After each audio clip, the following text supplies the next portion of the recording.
ॐ श्री परमात्मने नमः। अथ द्वादशोऽध्यायः भक्तियोगः। अर्जुन उवाच एवं सततयुक्ता ये भक्तास्त्वां पर्युपासते ये चाप्यक्षरमव्यक्तं तेषां के योगवित्तमाः। श्रीभगवानुवाच मय्यावेश्य मनो ये मां नित्ययुक्ता उपासते श्रद्धया परयोपेताः ते मे युक्ततमा मताः। ये त्वक्षरमनिर्देश्यम् अव्यक्तं पर्युपासते सर्वत्र गमचिन्त्यं च कूटस्थमचलं ध्रुवं सन्नियम्येन्द्रियग्रामं सर्वत्र समबुद्धयः ते प्राप्नुवन्ति मामेव सर्वभूतहिते रताः। क्लेशोऽधिकतरस्तेषाम् अव्यक्तासक्तचेतसाम् अव्यक्ता हि गतिर्दुःखम् देहवद्भिरवाप्यते। ये तु सर्वाणि कर्माणि मयि सन्न्यस्य मत्पराः अनन्येनैव योगेन मां ध्यायन्त उपासते तेषामहं समुद्धर्ता मृत्युसंसारसागरात् भवामि न चिरात् पार्थ मय्यावेशितचेतसाम् मय्येव मन आधत्स्व मयि बुद्धिं निवेशय निवसिष्यसि मय्येव अत ऊर्ध्वन्न संशयः। अथ चित्तं समाधातुं न शक्नोषि मयि स्थिरम् अभ्यासयोगेन ततः मामिच्छाप्तुं धनञ्जय। अभ्यासेऽप्यसमर्थोऽसि मत्कर्म परमो भव मदर्थमपि कर्माणि कुर्वन् सिद्धिमवाप्स्यसि। अथैतदप्यशक्तोऽसि कर्तुं मद्योगमाश्रितः सर्वकर्मफलत्यागं ततः कुरु यतात्मवान्। श्रेयो हि ज्ञानमभ्यासात् ज्ञानात् ध्यानं विशिष्यते ध्यानात् कर्मफलत्यागः त्यागात् शान्तिरनन्तरम्। अद्वेष्टा सर्वदुःखानां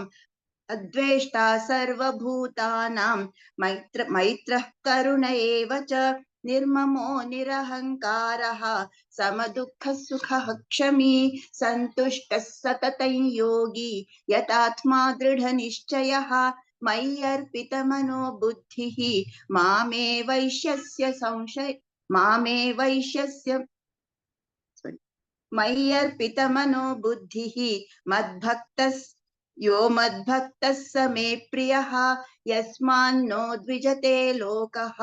लोकान्नो द्विजते च यः हर्षामर्षभयोद्वेगैर्मुक्तो यः स च मे प्रियः। अनपेक्षशुचिर्दक्षः उदासीनो गतव्यथः सर्वारम्भपरित्यागी यो मद्भक्तः स मे प्रियः। यो न हृष्यति न द्वेष्टि न शोचति न काङ्क्षति शुभाशुभपरित्यागी भक्तिमान् यः स मे प्रियः। समशत्रौ च मित्रे च तथा मानापमानयोः शीतोष्णसुखदुःखेषु समसङ्गविवर्जितः तुल्यनिन्दास्तुतिर्मौनी सन्तुष्टो येन केनचित् अनिकेतस्थिरमतिः भक्तिमान् मे प्रियो नरः। ये तु धर्म्यामृतमिदं यथोक्तं पर्युपासते श्रद्धाना मत्परमाः भक्तास्तेतीव मे प्रियाः। ॐ तत्सत् इति श्रीमद्भगवद्गीतासु उपनिषत्सु ब्रह्मविद्यायां योगशास्त्रे श्रीकृष्णार्जुनसंवादे भक्तियोगो नाम द्वादशोऽध्यायः। अथ त्रयोदशोऽध्यायः क्षेत्रक्षेत्रज्ञविभागयोगः। श्रीभगवानुवाच इदं शरीरं कौन्तेय क्षेत्रमित्यभिधीयते एतद्यो वेत्ति तं प्राहुः क्षेत्रज्ञ इति तद्विदः। क्षेत्रज्ञं चापि मां विद्धि सर्वक्षेत्रेषु भारत। क्षेत्रक्षेत्रज्ञयोः ज्ञानं यत्तज्ज्ञानं मतं मम तक्षेत्रं यच्च यादृक् च यद्विकारि यतश्च यत् स च यो यत्प्रभावश्च तत्समासेन मे शृणु ऋषिभिर्बहुधा गीतम् छन्दोभिर्विविधैः पृथक् ब्रह्मसूत्रपदैश्चैव हेतुमद्भिर्विनिश्चितैः महाभूतान्यहङ्कारः महाभूतान्य महाभूतान्यहङ्कारः बुद्धिरव्यक्तमेव च इन्द्रियाणि दशैकञ्च पञ्चचेन्द्रियगोचराः इच्छा द्वेषः सुखं दुःखं सङ्घातश्चेतना धृतिः एतत्क्षेत्रौ समासेन सविकारमुदाहृतम् अमानित्वमदम्भित्वम् अहिंसा क्षान्तिरार्जवम् आचार्योपासनौ शौचम् स्थैर्यमात्मविनिग्रहः इन्द्रियार्थेषु वैराग्यम् अनहङ्कार एव च जन्म मृत्युजरा व्याधि दुःखदोषानुदर्शनम् असक्तिरनभिष्वङ्गः पुत्रदारगृहादिषु नित्यम् च समचित्तत्वम् इष्टानिष्टोपपत्तिषु मयि चानन्ययोगेन भक्तिरव्यभिचारिणि विविक्तदेशसेवित्वम् अरतिर्जन संसदि अध्यात्मज्ञ विविक्तदेशसेवित्वम् अरतिर्जन संसदि अध्यात्मज्ञाननित्यत्वम् तत्त्वज्ञानार्थदर्शनम् एतज्ज्ञानमिति प्रोक्तम् अज्ञानं यदतोऽन्यथा ज्ञेयं यत्तत् प्रवक्ष्यामि यज्ञात्वामृतमश्नुते अनादिमत्परं ब्रह्म न सत्तन्नासदुच्यते सर्वतः पाणिपादं तत् सर्वतोक्षिशिरोमुखम् सर्वतः श्रुतिमल्लोके सर्वमावृत्य तिष्ठति सर्वेन्द्रियगुणाभासं सर्वेन्द्रियविवर्जितम् असक्तौ सर्वभृच्चैव निर्गुणं गुणभोक्तृ च बहिरन्तश्च भूतानाम् अचरञ्चरमेव च सूक्ष्मत्वात् तदविज्ञेयम् दूरस्थं चान्तिके च तत् अविभक्तं च भूतेषु विभक्तमिव च स्थितम् भूतभर्तृ च तज्ज्ञेयम् ग्रसिष्णुप्रभविष्णु च ज्योतिषामपि तज्ज्योतिः तमसः परमुच्यते ज्ञानं ज्ञेयं ज्ञानगम्यं हृदि सर्वस्य विष्ठितम् इति क्षेत्रं तथा ज्ञानं ज्ञेयं चोक्तं समासतः मद्भक्त एतद्विज्ञाय मद्भावायोपपद्यते प्रकृतिं पुरुषं चैव विध्यनादीवुभावपि विकारांश्च गुणांश्चैव विद्धि प्रकृतिसम्भवान् कार्यकरणकर्तृत्वे हेतुः प्रकृतिरुच्यते पुरुषः सुखदुःखानां भोक्तृत्वे हेतुरुच्यते पुरुषः प्रकृतिस्थो हि भुङ्क्ते प्रकृतिजान् गुणान् कारणं गुणसङ्गोऽस्य सदसद्यो निजन्मसु उपद्रष्टानुमन्ता च भर्ता भोक्ता महेश्वरः परमात्मेति चाप्युक्तः देहेऽस्मिन् पुरुषः परः य एनो वेत्ति पुरुषं प्रकृतिं च गुणैः सह सर्वथा वर्तमानोऽपि न स भूयोऽभिजायते ध्यानेनात्मनि पश्यन्ति केचिदात्मानमात्मना अन्ये साङ्ख्येन योगेन कर्मयोगेन चापरे अन्ये त्वेवमजानन्तः श्रुत्वान्येभ्य उपासते तेऽपि चातितरन्त्येव मृत्युं श्रुतिपरायणाः यावत् सञ्जायते किञ्चित् तत्त्वं स्थावरजङ्गमं क्षेत्रक्षेत्रज्ञसंयोगात् तद्विद्धि भरतर्षभ तमो सर्वेषु भूतेषु तिष्ठन्तं परमेश्वरं विनश्यत्स्व विनश्यन्तं यः पश्यति स पश्यति समं पश्यन् हि सर्वत्र समवस्थितमीश्वरं न हि नस्त्यात्मनात्मानं ततो याति परां गतिं प्रकृत्यैव च कर्माणि क्रियमाणानि सर्वशः यः पश्यति तथात्मानम् अकर्तारौ स पश्यति यदा भूतपृथग्भावम् एकस्थमनुपश्यति तत एव च विस्तारम् ब्रह्म सम्पद्यते तदा अनादित्वान् निर्गुणत्वात् परमात्मायमव्ययः शरीरस्थोऽपि कौन्तेय न करोति न लिप्यते यथा सर्वगतौ सौक्ष्म्यात् आकाशन्नोपलिप्यते सर्वत्रावस्थितो देहे तथात्मानोपलिप्यते यथा प्रकाशयत्येकः कृत्स्नल्लोकमिमौ रविः क्षेत्रं क्षेत्री तथा कृत्स्नं प्रकाशयति भारत क्षेत्रक्षेत्रज्ञयोरेवम् अन्तरं ज्ञानचक्षुषा भूतप्रकृतिमोक्षं च ये विदुर्यान्ति ते परम्। ॐ तत्सत् इति श्रीमद्भगवद्गीतासु उपनिषत्सु ब्रह्मविद्यायां योगशास्त्रे श्रीकृष्णार्जुनसंवादे क्षेत्रक्षेत्रज्ञविभागयोगो नाम त्रयोदशोऽध्यायः। अथ चतुर्दशोऽध्यायः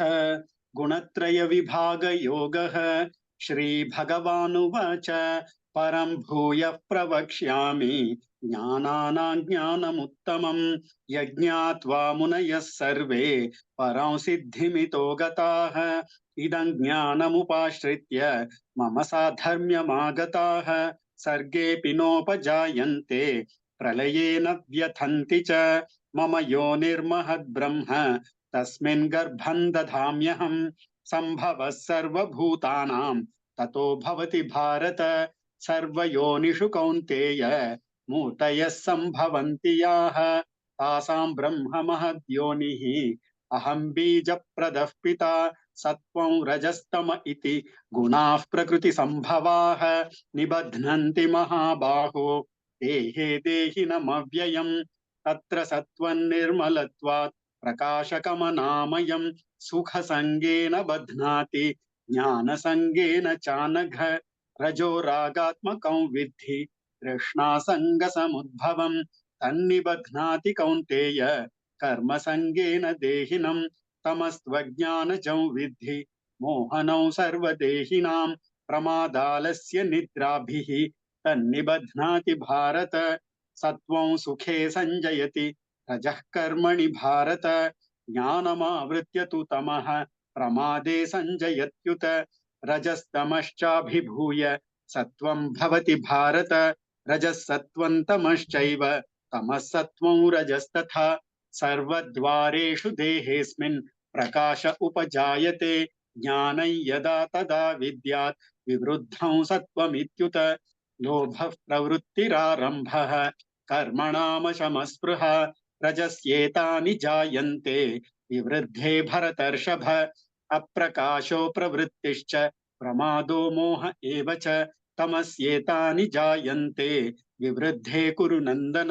यदा सत्त्वे प्रवृद्धे तु प्रलयं याति देहभृत् तदोत्तमविदान् लोकान् अमलान् प्रतिपद्यते रजसि प्रलयं गत्वा कर्मसङ्गिषु जायते तथा प्रलीनस्तमसि मूढयोनिषु जायते कर्मणः सुकृतस्याहुः सात्विकं निर्मलं फलं रजसस्तु फलं दुःखम् अज्ञानं तमसः फलं सत्त्वात् संजायते ज्ञानं रजसो लोभ एव च प्रमादमोहौ तमसः भवतो ज्ञानमेव च ऊर्ध्वं गच्छन्ति सत्त्वस्थाः मध्ये तिष्ठन्ति राजसाः जघन्यगुणवृत्तिस्थाः अधो गच्छन्ति तामसाः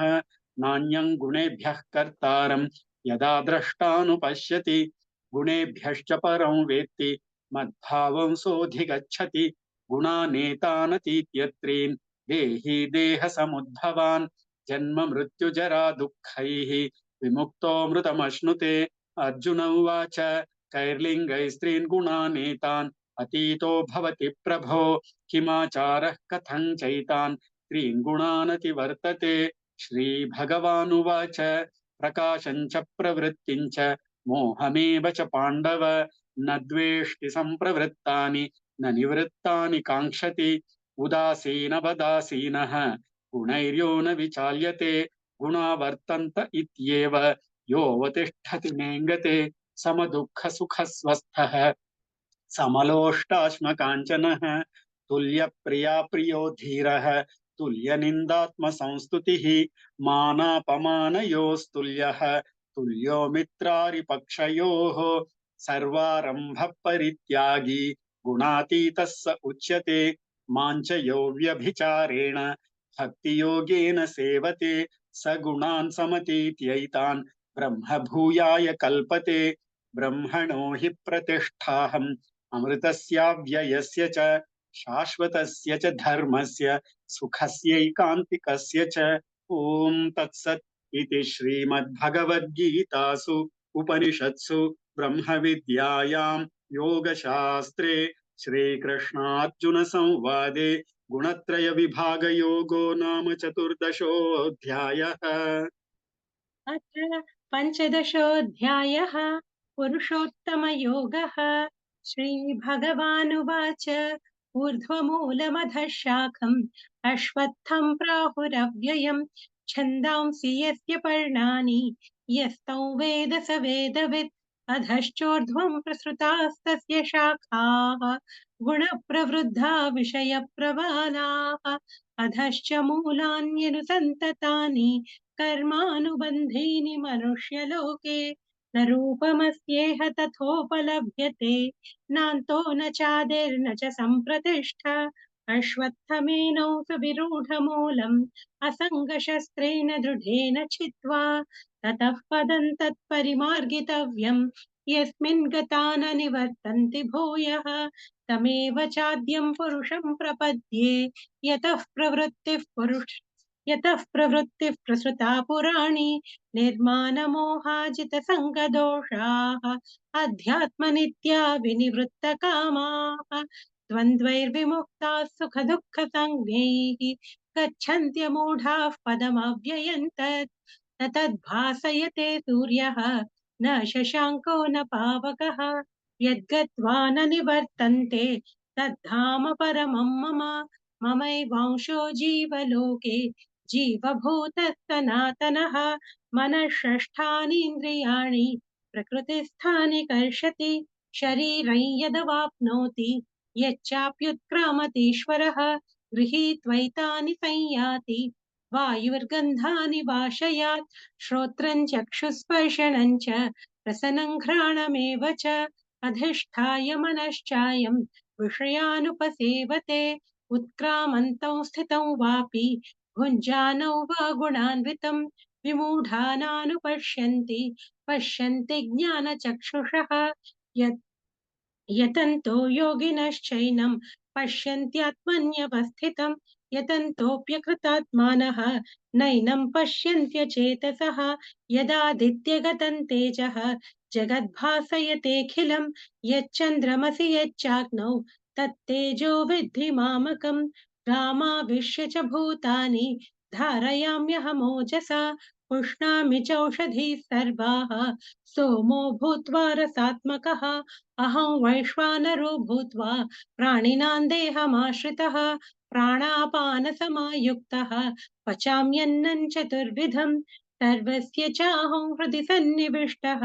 मत्तस्मृतिर्ज्ञानमपोहनं च वेदैश्च सर्वैरहमेव वेद्यः वेदान्तकृत्वेदविदेव चाहं द्वाविमौ पुरुषौ लोके क्षरश्चाक्षर एव च क्षरः सर्वाणि भूतानि कूटस्थोऽक्षर उच्यते उत्तमः पुरुषस्त्वन्यः परमात्मेत्युदाहृतः यो लोकत्रयमाविश्य बिभर्त्यव्यय ईश्वरः यस्माक्षरमतीतोऽहम् अक्षरादपि चोत्तमः अतोऽस्मि लोके वेदे च प्रतिथः पुरुषोत्तमः यो मामेवमसम्मूढः जानाति पुरुषोत्तमं स सर्वविद् भजति मां सर्वभावेन भारत इति गुह्यतमो शास्त्रम् इदमुक्तं मया नघ एतद्बुद्ध्वा बुद्धिमान् स्यात् कृतकृत्यश्च भारत। ॐ तत्सत् इति श्रीमद्भगवद्गीतासु उपनिषत्सु ब्रह्मविद्यायां योगशास्त्रे श्रीकृष्णार्जुनसंवादे पुरुषोत्तमयोगो नाम पञ्चदशोऽध्यायः। अथ षोडशोऽध्यायः दैवासुरसम्पद्विभागयोगः। श्रीभगवानुवाच अभयं सत्त्वसंशुद्धिः ज्ञानयोगव्यवस्थितिः दानन्दमश्च यज्ञश्च स्वाध्यायस्तप आर्जवम् अहिंसा सत्यमक्रोधः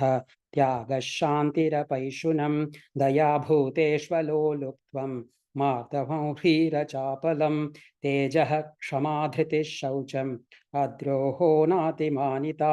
भवन्ति सम्पदं दैवीम् अभिजातस्य भारत दम्भो दर्पोऽभिमानश्च क्रोधः पारुष्यमेव च अज्ञानं चाभिजातस्य पार्थसम्पदमासुरीं दैवी सम्पद्विमोक्षाय निबन्धायासुरीमता माशु च सम्पदं दैवीम् अभिजातोऽसि पाण्डव द्वौ भूतसर्गौ लोकेऽस्मिन् दैव आसुर एव च दैवो विस्तरशः प्रोक्तः आसुरं पार्थ मे शृणु प्रवृत्तिं च निवृत्तिं च जना न विदुरासुराः न शौचन्नापि चाचारः न सत्यन्तेषु विद्यते असत्यमप्रतिष्ठन्ते जगदाहुरनीश्वरम् अपरस्परसम्भूतं किमन्यत् कामहैतुकम् एतान् दृष्टिमवष्टभ्य नष्टात्मानोऽल्पबुद्धयः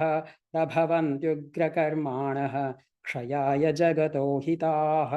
काममाश्रित्य दुष्पूरं दम्भमानमदान्विताः मोहाद् गृहीत्वा सद्ग्राहान् प्रवर्तन्ते शुचिव्रताः चिन्तामपरिमेयाञ्च प्रलयान्तामुपाश्रिताः कामोपभोगपरमाः एतावदिति निश्चिताः आशापाशशतैर्बद्धाः कामक्रोधपरायणाः ईहन्ते कामभोगार्थम् अन्यायेनार्थसञ्चयान् इदमद्य मया लब्धम् इमं प्राप्स्ये मनोरथम् इदमस्तीदमपि मे भविष्यति पुनर्धनम् असौ मया हतः शत्रुः हनिष्ये चापरानपि ईश्वरोऽहमहं भोगी सिद्धोऽहं बलवान् सुखी आढ्योऽभिजनवानस्मि कोऽन्योऽस्ति सदृशो मया यक्ष्ये दास्यामि मोदिष्ये इत्यज्ञानविमोहिताः अनेकचित्तविभ्रान्ताः मोहजालसमावृताः प्रसक्तः कामभोगेषु पतन्ति नरकेषु च आत्मसम्भावितास्तब्धाः धनमानमदान्विताः यजन्ते नाम यज्ञैस्ते दम्भेनाविधिपूर्वकम् अहङ्कारं बलं दर्पं कामं क्रोधं च संश्रिताः मामात्मपरदेहेषु प्रद्विषन्तोऽभ्यसूयकाः तानहं द्विषतः क्रूरान् संसारेषु नराधमान् क्षिपाम्यजस्रमशुभान् आसुरीष्वेव योनिषु आसुरीं योनिमापन्नाः मूढा जन्मनि जन्मनि मामप्राप्यैव कौन्तेय ततो यान्त्यधमां गतिं त्रिविधं नरकस्येदं द्वारन्नाशनमात्मनः कामः क्रोधस्तथा लोभः तस्मादेतत्त्रयं त्यजेत् एतैर्विमुक्तः कौन्तेय तमोद्वारैस्त्रिभिर्नरः आचरत्यात्मनः श्रेयः ततो याति परां गतिं यः शास्त्रविधिमुत्सृज्य वर्तते कामकारतः न स सिद्धिमवाप्नोति न सुखं न परां गतिं तस्मात् शास्त्रं प्रमाणन्ते कार्याकार्यव्यवस्थितौ ज्ञात्वा शास्त्रविधानोक्तं कर्म कर्तुमिहार्हसि ॐ तत्सत् इति श्रीमद्भगवद्गीतासु उपनिषत्सु ब्रह्मविद्यायां योगशास्त्रे श्रीकृष्णार्जुनसंवादे दैवासुरसम्पद्विभागयोगो नाम षोडशोऽध्यायः हरिः ॐ श्रीगुरुभ्यो नमः हरिः ॐ श्रीकृष्णार्पणमस्तु